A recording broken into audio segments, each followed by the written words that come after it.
Och då kan du pusha med lite diesel och bildäck.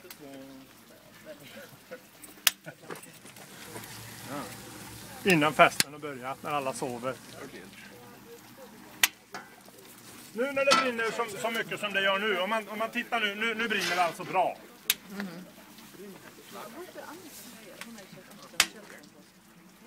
Då skulle i detta läget nu när det brinner så här bra som det gör nu, då skulle man lägga i mer ved. Vi kan göra åt den här också, va?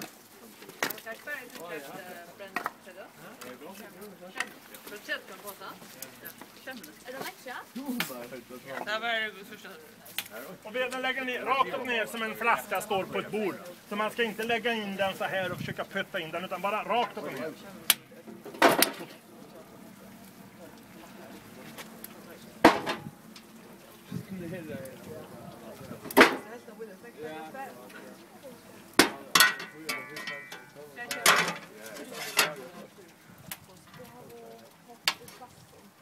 Och du